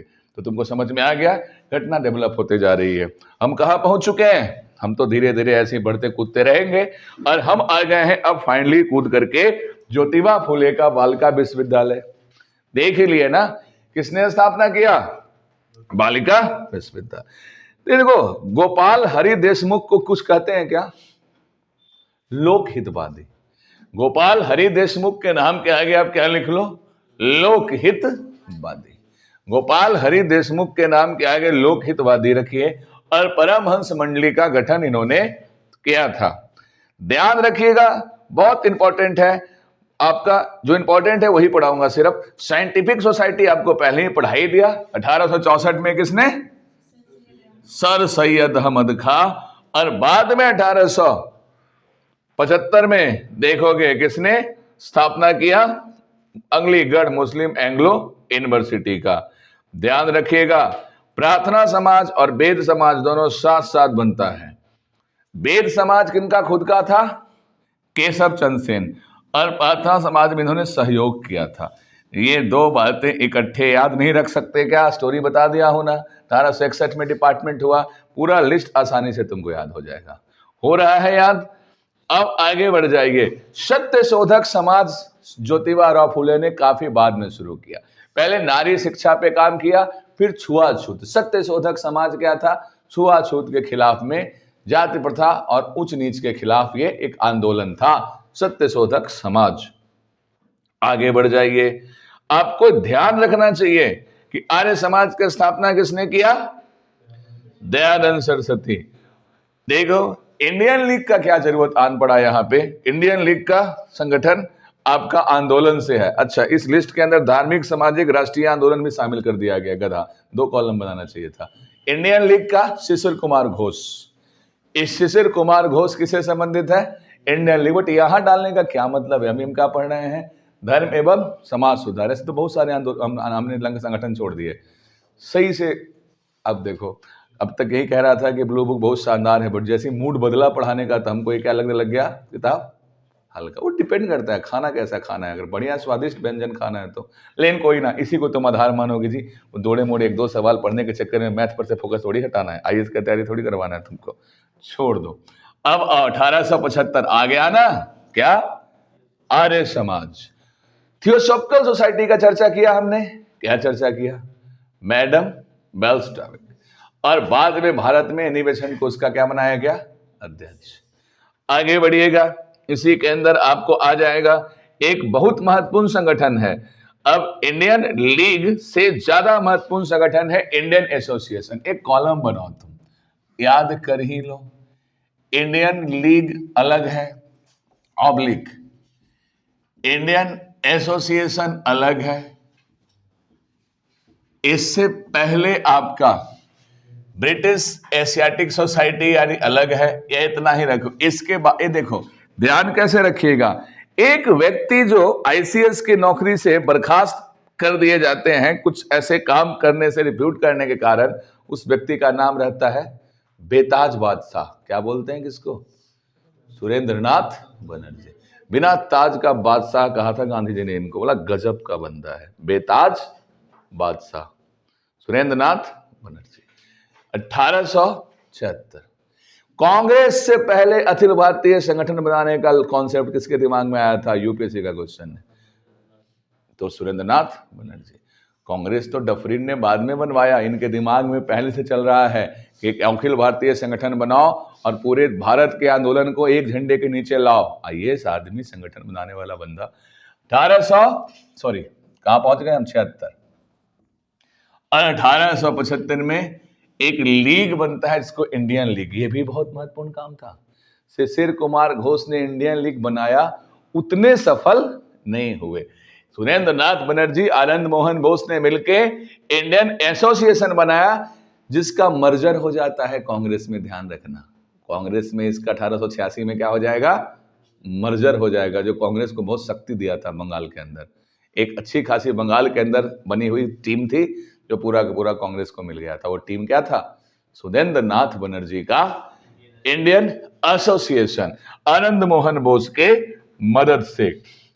अब इसी के बाद 1883 में यूनाइटेड इंडियन कमिटी बनाते हैं, कौन, व्योमेश चंद्र बनर्जी। इसका भी 86 में कांग्रेस में मर्जर हो जाता है। तो कांग्रेस के एवं उसके पूर्ववर्ती एवं अनुवर्ती संस्थाएं, जो टॉपिक है वो ऑलरेडी कवर हो रहा है, ध्यान दो। कांग्रेस की पूर्ववर्ती महत्वपूर्ण संस्थाओं में सबसे पहले नाम क्या आता है, देखो कहां तक दिख रहा था जी, हमें ये भी तो देखना पड़ेगा, ये सब हटाता हूं। देखिए 1885 में क्या बन रहा है, कांग्रेस। उससे पहले 1883, 1876, 1875 याद करिए, इंडियन एसोसिएशन, उसके बाद सब sorry Indian league, Indian association, United Indian association, फिर कांग्रेस का गठन। इन सब का क्लबिंग किसमें होता है, बाद में कांग्रेस, और एक संगठन बाद में निकल के आता है, और वो क्या होता है, कांग्रेस। याद करिए कांग्रेस का गठन कब हुआ, 1885, एओ ह्यूम। तो यहां तक हम पढ़ ही लिए हैं। जिस समय कांग्रेस का गठन हो रहा था, बॉम्बे प्रेसिडेंसी एसोसिएशन का गठन भी हो रहा था, मद्रास एसोसिएशन का गठन भी हो रहा था 1884 में। हालांकि इसमें नहीं दिया हुआ है पुस्तक में, हर पुस्तक का अपना एक लिमिटेशन है, कोई बात नहीं। 1885 में Bombay presidency association. Bombay presidency association क्या था, ध्यान रखिएगा, ये सिर्फ बॉम्बे प्रेसिडेंसी के लिए कानून बना रहा था। इसमें 3 बड़े उद्योगपति थे, फिरोज शाह मेहता उद्योगपति, केटी तेलंग उद्योगपति, और बदरुद्दीन तैयब जी भी उद्योगपति। कौन कौन थे इसके अंदर, बॉम्बे प्रेसिडेंसी एसोसिएशन में 3 बड़े उद्योगपति, केटी तेलंग, फिरोज शाह मेहता और बदरुद्दीन तैयब जी। ये कौन सा बॉम्बे प्रेसिडेंसी एसोसिएशन किससे जुड़ाव रखता है, कांग्रेस के निर्माण के साथ साथ। पहले कांग्रेस बना या पहले बॉम्बे प्रेसिडेंसी एसोसिएशन, यूपीएससी में पूछा गया था। हाँ, पहले बॉम्बे प्रेसिडेंसी एसोसिएशन, उसके बाद कांग्रेस का संगठन बनता है गोकुलदास कॉलेज के अंदर। कहा, बॉम्बे या पुणे, बॉम्बे। हालांकि होना पुणे में था कांग्रेस का गठन, लेकिन पुणे में प्लेग फैल जाता है।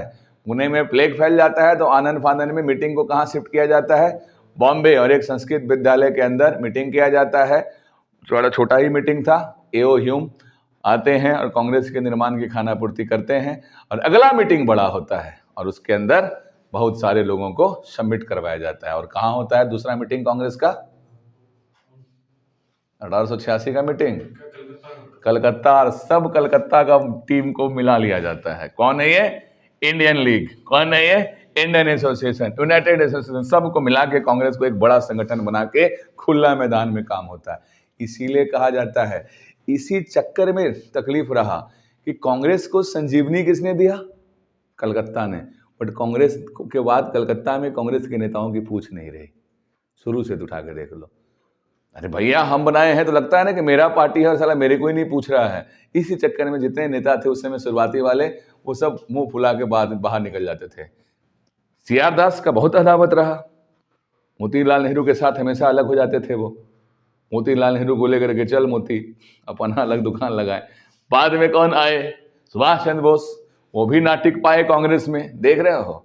तो बंगाल एक अलग खेल है, बंगाल को समझना पड़ेगा। ऐसे यहाँ बैठ के तुम बंगाल का पॉलिटिक्स राजस्थान में बैठ के डील नहीं कर सकते उसके लिए। और पंगे की बात है कि राजस्थान में कई ऐसे नेता हैं छोटे मोटे जो कभी गए ही नहीं है बंगाल, और बैठ रहे हैं कि मोदी जी ऐसे कर देंगे, आग लगा देंगे। देख रहे हो, वहाँ बहुत मुश्किल है, क्योंकि वो ऑलरेडी क्रांतिकारी धरती है। और एक महाराष्ट्र, अलग ही खेल चलता है वहाँ पे, क्योंकि हम पढ़ते इतिहास ना, यहीं से तो सारा खेला हुआ है। बाकी सब सुधा स्टेट है। और तीसरा सबसे इस में खतरनाक स्टेट बिहार। 75 साल के आज़ादी के इतिहास में अभी तक इतनी महत्वपूर्ण पार्टी भारतीय जनता पार्टी की सरकार। जीके के क्वेश्चंस आया था बीपीएससी के अंदर, कौन से उत्तर भारतीय राज्य है जिसमें 75 साल में भारतीय जनता पार्टी की सरकार एकमात्र है। हमें भी पता नहीं था, क्वेश्चन पूछ के ध्यान आकर्षित करवाया पीसीएस वालों ने। बिहार ने नहीं बना पाई, बोले कि नहीं अलायंस गवर्नमेंट रहा नीतीश कुमार के साथ, लेकिन अपनी मुख्यमंत्री नहीं बना पाई। जी के क्वेश्चन है। अरे छोड़िए बात, आइए साथ कहाँ चले हम लोग। तो हम लोगों ने सब संगठन बनवा दिया है, हम लोगों ने नहीं बनवाया है, कांग्रेस ने सब हड़प लिया। समझ लो, सारा बंगाल के संगठन को ऐसे लपेट के जेब में डाल लिया। नाम क्या है बंदे का? दूसरा मीटिंग का हेड कौन की थे? पहला कांग्रेस के मीटिंग का अध्यक्ष कौन बने? कांग्रेस के प्रथम अध्यक्ष कौन? रमेश चंद्र बनर्जी। दूसरा अध्यक्ष कौन? हाँ, तो कलकत्ता के 1886 वाला अधिवेशन का अध्यक्षता किसने किया? मैं लटवाऊंगा, कॉलम लटवाऊंगा, सिलेबस का हिस्सा है अपना। लेकिन आगे बढ़िए, तत्काल हम बढ़ेंगे आगे। और आगे ये है कि एक बहुत बड़ा संगठन तो नहीं, लेकिन बढ़िया ठीक ठाक संगठन है बेलूर मठ के। आ गया फिर से आपका धार्मिक सांस्कृतिक। बेलूर मठ का स्थापना किसने किया? सॉरी, अरे अपने स्वयं विवेकानंद। बहुत बढ़िया। एक नाम लिया था कल, तुमको याद है क्या? MG Ranade, Sukrat of western India. क्या नाम है? हाँ, गोपाल के गोखले के राजनीतिक गुरु। वो क्या करते थे? कांग्रेस के सेशन के अंतिम में शाम में उसी दर्री पे जनता को सोशल रिफॉर्म का लेसन देते थे, समाज सुधार का शिक्षा देते थे। संगठन का नाम क्या था? Indian national social conference. Indian national social conference. Indian national social conference का गठन कांग्रेस के ठीक बाद हुआ था। क्लब करिए आपका Belur Math, Indian national social conference. और एक और था, देखो वेद समाज, आपको ध्यान रखना चाहिए, केशव चंद्र सेन। तो यहां पे शिव दयाल अग्निहोत्री ने देव समाज रखा था, और देव समाज का सिद्धांत वेदों से उल्टा था। देवता कई हो सकते हैं, बहुदेववाद और इस तरीके की चीजों की बात करते थे, और कहते थे कि जो रियल फॉर्म में हिंदू समाज जैसा है वैसा ही धर्म है। क्या वापस ले जा रहे हो? उनका कहना था हमारा 12 देवता है तो 12 रहेगा, जिंदाबाद। काहे वापस एक देवता की तरफ ले जा रहे हो? धर्म है, जिस दिशा में जा रहे जाने दो। इनका लॉजिक ये था, धर्म पे कोई अड़चन रोक टोक मत करो, वो जिधर जा रहा है उधर जाने दो बेलगाम। ये देव समाज वालों का मानना था। पंडित शिवदयाल अग्निहोत्री करके एक नाम आता है, देख लेना, पढ़ लेना, इतना महत्वपूर्ण नहीं है। ये बहुत महत्वपूर्ण है, इंडियन नेशनल सोशल कॉन्फ्रेंस। और मैंने पिछले एग्जाम दिया था बिहार हिस्ट्री वाला, उसके अंदर अच्छा परफॉर्म करने का एकमात्र कारण ये था, हिस्ट्री में तो एक क्वेश्चन गलत नहीं था मेरा, महीन क्वेश्चन तक सही था, और ये पेपर में आया था मेरे। बवाल हो जाता है, लोग कहते हैं लुसेंट से सवाल नहीं आता है, ये आया हुआ था। विच ऑर्गेनाइजेशन डील विथ, यानी कौन सा संगठन इसमें से कांग्रेस के पूर्व अनुवर्ती संगठन है जो समाज सुधार के लिए काम करता था? लिखना है इंडियन नेशनल सोशल कॉन्फ्रेंस, और उसका गठन किसने किया? एमजी रनाडे।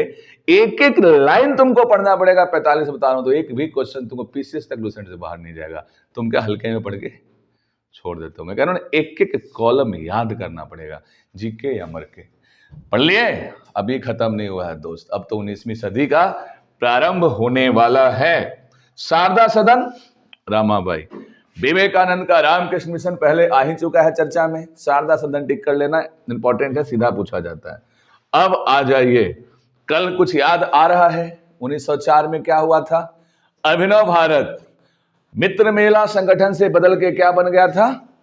अभिनव भारत। किसने बनाया था? बीडी सावरकर। कब का दौर था? 1904। कहां? महाराष्ट्र। इसके पूर्ववर्ती संगठन मित्र मेला। अभी वर्तमान में नाम, अभी नहीं, फिर उस समय 1904 में नाम क्या दिया गया? अभिनव भारत। ठीक इसी समय बंगाल में अनुशीलन समिति बना था, है ना? भवानी मंदिर और युगांतर नामक पढ़ता था। अरविंद घोष के भाई बारेंद्र कुमार घोष और पी मित्रा क्या बनाए थे? अनुशीलन समिति। याद रखेंगे, बहुत बढ़िया, रखना ही पड़ेगा, कोई विकल्प नहीं है। 1905 में गोपाल कृष्ण गोखले के अध्यक्षता में कांग्रेस का मीटिंग होता है, और कहां होता है मीटिंग? वाराणसी में। और मीटिंग में फैसला ये होता है, सर्वेंट ऑफ इंडिया सोसाइटी का गठन कर देते हैं। ये बहुत अच्छा। इसी समय आपका एक और संगठन बनता है, कौन सा? हाँ, 1906 में मुस्लिम लीग इंडियन एसोसिएशन, श्यामजी कृष्ण वर्मा बाद में बनाते हैं लंदन में, इंडियन हाउस। बिल्कुल पढ़ लिए यहां तक, आगे बढ़िए। 1905 में बंगाल का विभाजन होता है, और विभाजन के समय ही क्या होता है आपका? 1 साल बाद मुस्लिम लीग का गठन। अब आपसे पूछेगा कि विभाजन के तत्पश्चात उपजी असंतोष के ऊर्जा को केंद्रित करने के लिए 1907 में एक संगठन बनता है, और वो क्या है? अनुशीलन समिति। और ये बहुत खतरनाक समिति था, जो सीधे कहता था कि भैया एक के बदले हम 100 मारेंगे, एक भी भारतीय का अगर शोषण की वजह से जान गया तो 100 अंग्रेज को हम कुचल देंगे। अनुशीलन समिति में आप ध्यान रखिएगा किसका नाम? अरविंद घोष के बड़े भैया बारिंद्र कुमार घोष। ढाका अनुशीलन समिति, ढाका अनुशीलन समिति कलकत्ता। मिदनापुर भाई बंगाल वाला, पूर्वी बंगाल, मतलब इधर वाला मिदनापुर में, बिल्कुल। अनुशीलन समिति की बहुत शाखाएं खुली। अनुशीलन समिति की शाखा का एक हिस्सा में सचिन सन्याल भी आएंगे बाद में, है ना। अनुशीलन अब फिर वही है, इसमें भी डिटेल्स है। अनुशीलन समिति की पहली शाखा, जो सबसे प्राइमरी शाखा है अनुशीलन समिति का, वो आपका रहा है ढाका वाली शाखा। उससे शाखाएं टूटते रही हैं अनुशीलन समिति की, है ना। और टूटते क्या रही हैं? प्रसार होता रहा है अनुशीलन समिति का। अब अगर इस बात को हम थोड़ा सा इस तरीके से देखना चाहें अनुशीलन समिति के जिक्र को, क्रांतिकारी आंदोलनों का एक चरण इसमें अगर डाल दूं तो मैं अलग से पढ़ा दूंगा, उसके अंदर तुम्हारा कवर हो जाएगा डिटेल में। अभी हम संगठनों को रट लें, बाद में इसके डिटेलिंग्स का लगेगा हमें क्रांतिकारी आंदोलन जाना चाहिए तो डिटेल में लेकर के तो चले जाएंगे। जैसे अनुशीलन समिति देखा जाए तो आपका शुरू तो हो गया था 1902 से ही, बट छोटा संगठन था। खतरा था आपको, अनुशीलन समिति बंगाल में पहले शुरू हो गया था, क्योंकि अगर बंगाली लिटरेचर्स का फॉलो करें तो वो कहते हैं कि सबसे पहले हमने शुरू किया अनुशीलन समिति से। अब तो मराठी लिटरेचर को फॉलो करोगे तो क्या कहते हैं? सबसे पहले हमने किया अभिनव भारत से। और बाकी राज्य तो देखते रहते हैं सीरियसली, सबसे पहले शुरू किसने किया था? या तो बंगाल ने या तो महाराष्ट्र ने आज़ादी के आंदोलन में क्रांतिकारी। बाकी ऐसा लड़ लो, हमको बता देना जीके में टिक क्या करना है, तो तुम यही मानो अभिनव भारत ही वो पुराना संगठन था। बट तुरंत बदल देंगे कॉन्फिडेंट आपको, इसलिए परीक्षा में क्वेश्चन आने की संभावना ही बहुत कम है पहले कौन था, क्योंकि साहित्य ही इसके लिए तैयार नहीं है। 1902 का अनुशीलन समिति। अब कहा जाता है कि भारत में क्रांतिकारी विचारधारा का सूत्रधार किससे हुआ है? पढ़ाई देता हूं, इसमें क्या है? 1897 का कौन सा? रैंड एंड हैरेस्ट का हत्याकांड किसने किया था? चापरेकर बंधुओं ने किया था। और उसका किससे तुलना कर दिया था? बाल गंगाधर तिलक ने। बाल गंगाधर तिलक ने कह दिया था कि भैया ये तो है एकदम क्या है, तो शिवाजी का काम जो अफजल खान का हत्या जिस तरीके से किया गया था, उसके बदले उनको राजद्रोह मतलब का 6 साल का जेल कर दिया गया था। तो एक तो आपका एकदम क्लियर रहेगा ही। उसके बाद अगर आपको बोलूंगा कि क्या होता है भाई, तो अब अनुशीलन समिति में बरिंद्र कुमार घोष रहते हैं। बरिंद्र कुमार घोष अनुशीलन समिति के केस में अलीपुर कांड हो जाता है, उसी में क्या हो जाता है? अरविंद घोष को जेल कर दिया जाता है। कब किया जाता है? 1908। वहीं से 14 साल बाद अरविंद घोष वापिस आते हैं। भाई के कांड में जेल गए थे, ये डायरेक्टली शामिल नहीं थे, सपोर्ट करते थे। भाई थे इनसे ज्यादा बड़ा क्रांतिकारी थे, लेकिन वो पकड़ में नहीं आए। पकड़ में कौन आ गए? अरविंद घोष साहब। अरविंद घोष को फिर भेजा जाता है डिपोर्ट करके, कहाँ? Cellular jail. कहाँ? वहां पंडित, हाँ अंडमान, सॉरी अंडमान, पांडी कह रहा था। समझ में आ गया बात तुमको? और अगर पूछा जाए वैसे कि सबसे पुरानी शाखा कौन है, तो कई पुस्तक कहते हैं अनुशीलन समिति की 1902 वाली शाखा। उसके बाद ढाका अनुशीलन समिति बना, फिर पटना में भी अनुशीलन समिति की शाखाएं बनी, सचिन सन्याल भी आए। छोड़ दो उस कहानी को, लेकिन हाँ जब इतना चर्चा छेड़ा ही है तो ये घटना समझ लिए। और महाराष्ट्र वाला कौन? रेंड एंड हैरेस्ट वाला मर्डर और चापरेकर बंधुओं द्वारा, समझ गए। उसके बाद घटना कौन? अभिनव भारत बनना बीडी सावरकर द्वारा। और फिर साथ ही साथ में मान लो कौन? अनुशीलन समिति। किताबें कौन लिखी गई? भवानी मंदिर और युगांतर। काल उस समय का दौर है, पारंजपे द्वारा लिखा गया मराठी किताब है। युगांतर और भवानी मंदिर क्या है? बंगाली पुस्तक है। ये सब छपना चाहिए बुद्धि में तुम्हारे। 1905 का बंगाल आंदोलन का विभाजन होता है, और गरम नरम दोनों आंदोलन, स्वदेशी आंदोलन चलता है नरम तरीके से, और गरम तरीके से अनुशीलन समिति वाले छा जाते हैं 1907। इसीलिए 1907 का अनुशीलन समिति ढाका आ जाता है, और जबरदस्त आपका विरोध होता है, खूब खून खराबा भी होता है। ध्यान रखने वाली बात है, इसी समिति का एक हिस्सा थे कौन? उस समय समिति पटना शिफ्ट हो गया था और बम मार दिया था पुणे कह रहा हूँ, मुजफ्फरपुर में। किक स्पॉट की गाड़ी, मुजफ्फरपुर बिहार में है, तो ज्योग्राफी पता चलेगा तुमको। और क्या हो गया था? प्रफुल्ल चाकी और खुदीराम बोस, 1908 की कहानी तुमको अच्छा सा बिल्कुल याद होगा। और इन्हीं क्रांतिकारियों ने बाद में क्या किया था? 1912 ईस्वी में जाके बम मारने का कोशिश किया था। देख रहे हो कैसे बम माहौल बनाए हुए हैं। और कौन सा थे वो? हार्डिंग के गाड़ी पे तो ये सब देखोगे। इसी टाइम में विदेशों में भी काम चल रहा था। विदेशों में तुमसे बोलूंगा तो क्या हुआ था, एक आपका सोशलिस्ट कॉन्फ्रेंस हुआ था 1907 में, जिसमें मैडम भिकाजी कामा ने भारत का झंडा फहराया था और बोला था कि देश हमारा स्वतंत्र है, भारत माता की जय। गर्व से कहिएगा। दिल्ली में, आज दिल्ली में क्या है, भिकाजी कामा पैलेस उन्हीं की याददाश्त में है। दिल्ली में महिलाओं को याद होना चाहिए, अरुणा आसफ अली मार्ग किनके यादगार में है? अरुणा आसफ अली बहुत संघर्ष की थी। किस में? 1942 के आंदोलन के अंदर। कस्तूरबा गांधी मार्ग, वाजपेयी जी कह रहा हूँ, गांधी जी की धर्मपत्नी रही। तो ये सब महिलाओं का नाम आपको याद रखना चाहिए। महिला हैं, 4-5 महिला का नाम तो कम से कम याद रखिए। लेख में क्या लिखेगा? आज़ादी का भाषण नहीं देगा कभी कॉलेज में, स्कूल में, सिर्फ जलेबी खाया है। ठीक है, लाडो। चलिए कोई बात नहीं। अब ध्यान दीजिए, 1909 मदन लाल ढींगरा कर्नल वाइले को खोपड़िया में गोली मार दिए। फिर 1909 में ही कौन? आनंद कनहरे ने जैक्सन को गोली मार दिया। धुआं धुआं हो रहा है, गोली लग रहा है सबको। ये सब क्या है? क्रांतिकारी आंदोलन चल रहा है दोस्त। इसके बाद देखोगे गदर पार्टी का गठन 1913 में। लाला हरदयाल, सोहन सिंह भागना, सैन फ्रांसिस्को में अंग्रेजी राज का काला चिट्ठा। इतना बार रिपीट करो कि सब रट जाए तुमको। उर्दू में छपा था, ठीक है। और उसके बाद क्या रखोगे, ध्यान रखोगे, इसी तरीके से अफगानिस्तान में एक स्वतंत्र राज्य का स्थापना कर दिया था राजा महेंद्र सिंह ने। और आपको ध्यान रखना चाहिए, क्रांतिकारी गतिविधियों का दूसरा दौर आने ही वाला है। अब आप आने वाला है क्रांतिकारी गतिविधि का दूसरा दौर। यहां भी पकड़ दीजिए किताब, क्या आ गया? 1905 से 1907 अनुशीलन समिति पढ़ लिए, बढ़िया आ गई। इसमें बहुत दम है। इस जो कॉलम को हम पढ़ रहे हैं, इसमें हमारा ये भी कवर हो रहा है, इसमें हमारा ये भी कवर हो रहा है। नहीं कवर क्या हो रहा है? तो ये वाला तो हो जाएगा, हम कर लेंगे, कोई बात नहीं, सब कवर करेंगे। पढ़ गए 1905 तक। अब आगे बढ़िए, 1905 1907 सोशल सर्विस लीग जरूरत नहीं है।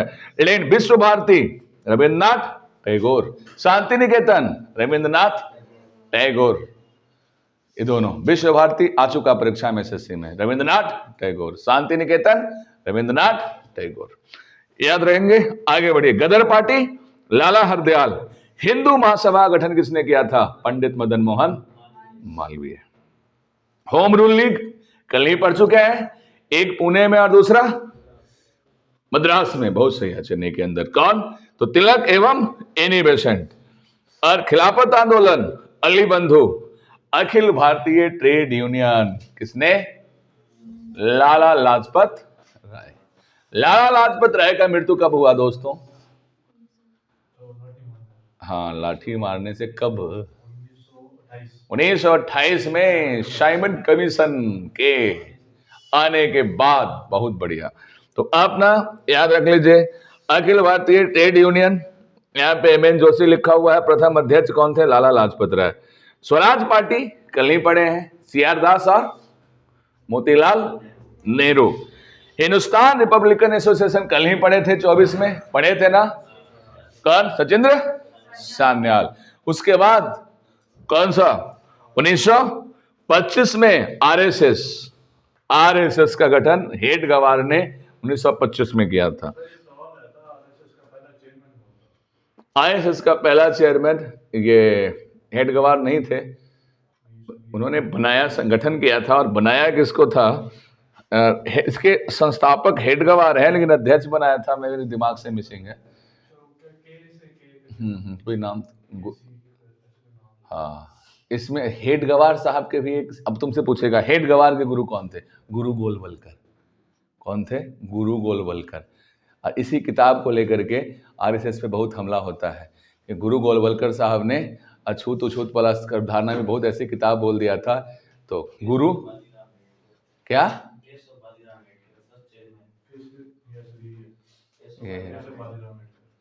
Keshav Bajirao.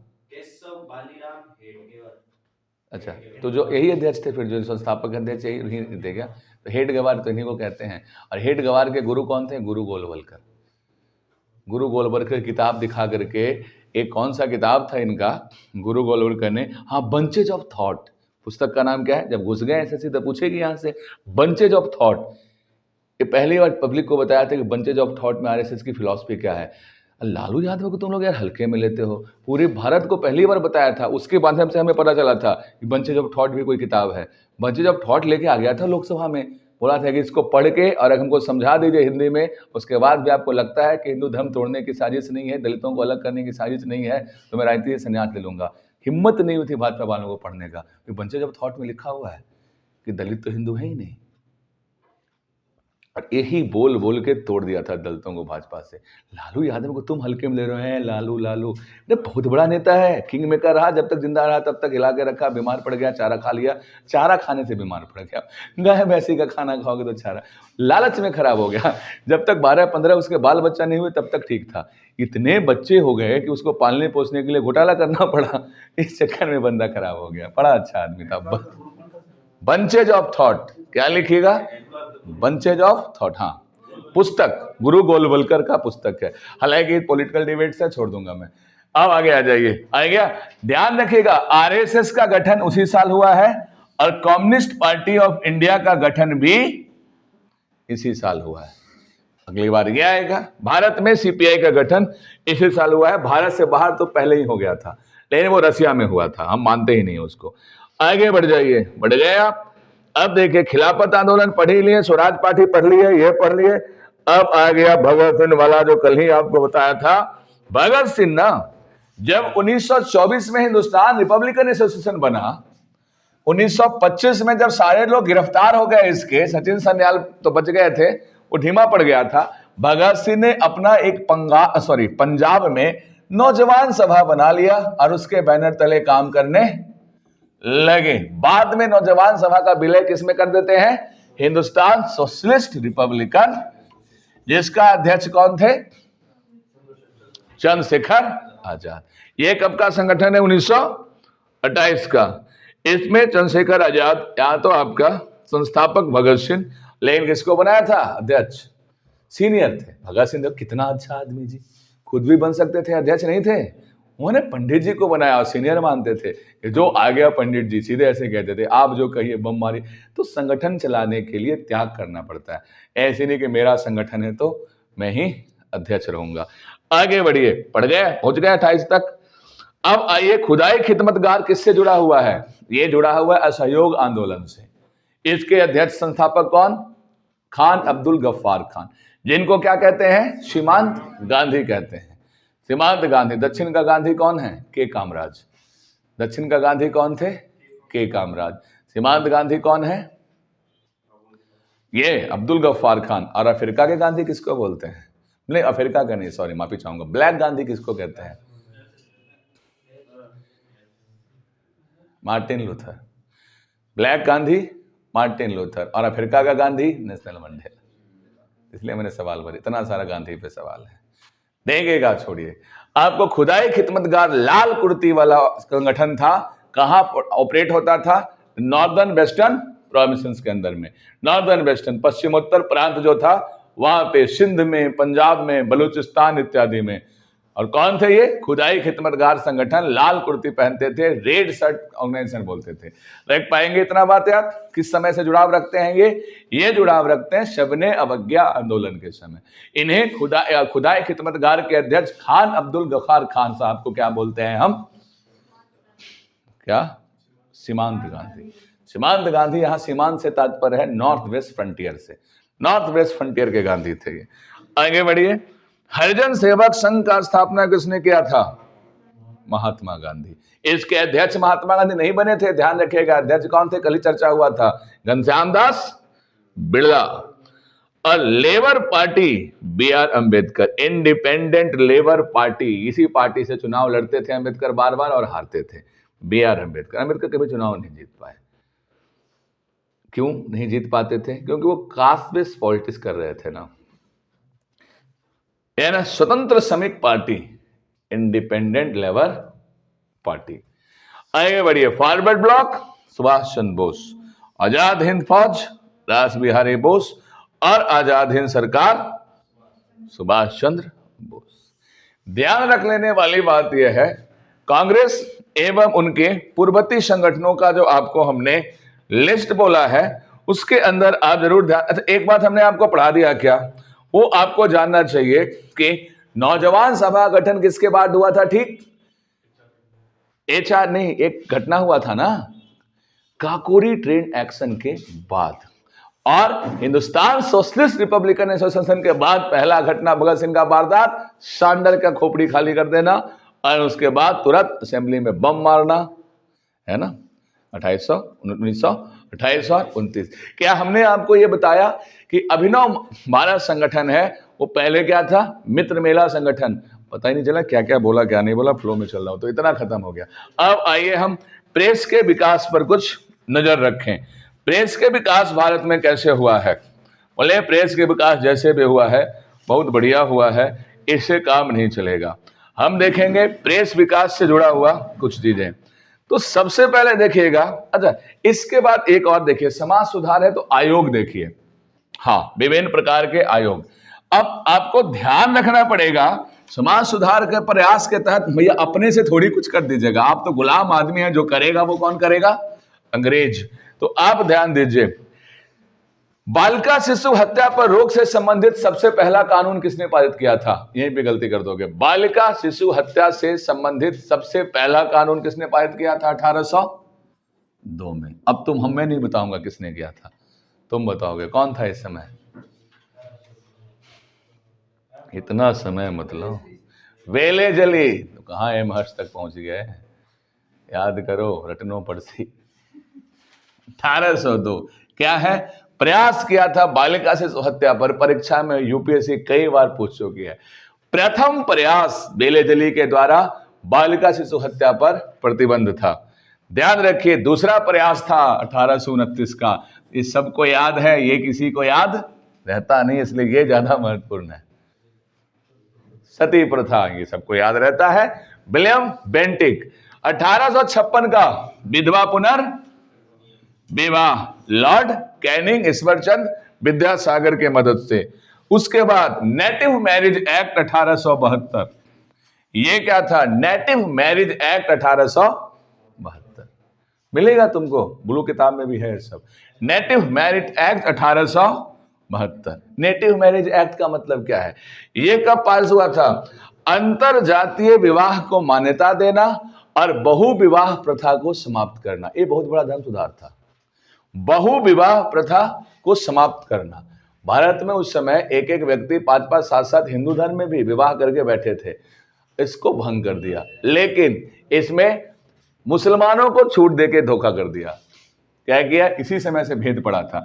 Native marriage act से मुस्लिमों को बाहर रखा गया, यानी जो मुसलमानों के इतर जितने लोग थे उनका तो एक ही विवाह करना है, लेकिन जो हमारे मुस्लिम भाई लोग हैं वो बहुत सारे विवाह कर सकते हैं। वो भेदभाव अभी तक जारी है। यूनिफॉर्म सिविल कोड आने के बाद शायद खत्म हो ये, नहीं तो मुसलमान में बहुविवाह स्वीकार्य है और हम लोगों में बहुविवाह स्वीकार्य नहीं है, हालांकि गलत प्रथा है। नेटिव मैरिज एक्ट 1872, कितना वाइटल इंफॉर्मेशन है। नेटिव मैरिज एक्ट 1872 किसके समय में आया? नॉर्थ ब्रुक, याद रख लेंगे, आगे बढ़िए। इसके बाद एक और बहुत अच्छा घटना, एज ऑफ कंसेंट, किसके समय आया? एज ऑफ कंसेंट, और इरविन के समय में Sharda act. Age of consent और शारदा एक्ट पढ़ना पड़ेगा। एज ऑफ कंसेंट किसके समय में आया? लैंसडाउन, देख रहे हो कहां जा रहा है तुम्हारा कॉन्फिडेंस। लैंसडाउन के समय में आया एज ऑफ कंसेंट। पहली बार शादी के न्यूनतम उम्र क्या किया गया? 12 वर्ष।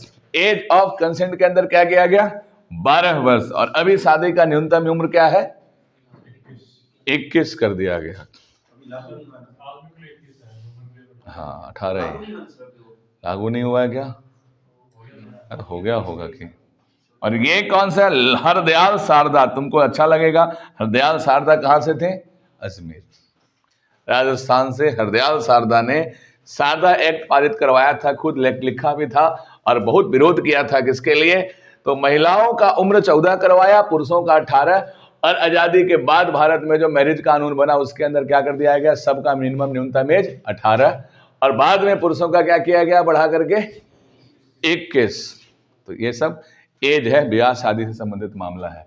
तो शुरू से चलिए, बालिका शिशु हत्या बेले जली, लॉर्ड विलियम बेंटिक 1829 सती प्रथा, 1856 विधवा marriage act, 1872 native marriage act, 1891 age of consent, 1930 Sharda act, और उसके बाद हिंदू मैरिज एक्ट वगैरह आए बाद में। इतना महत्वपूर्ण इतिहास पढ़ने वर्तमान नहीं।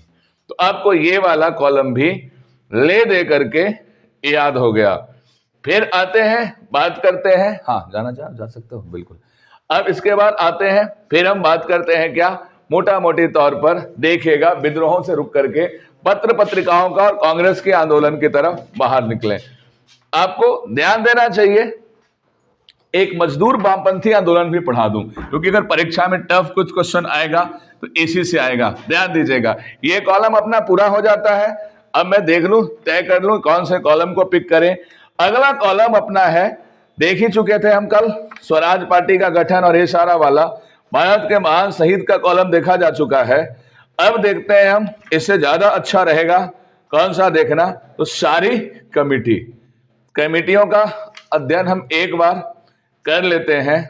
या चलो एक बार के लिए ना करो, इसको वीडियो को करो पॉज तुम पहले, है ना। अब मैं इसमें तय कर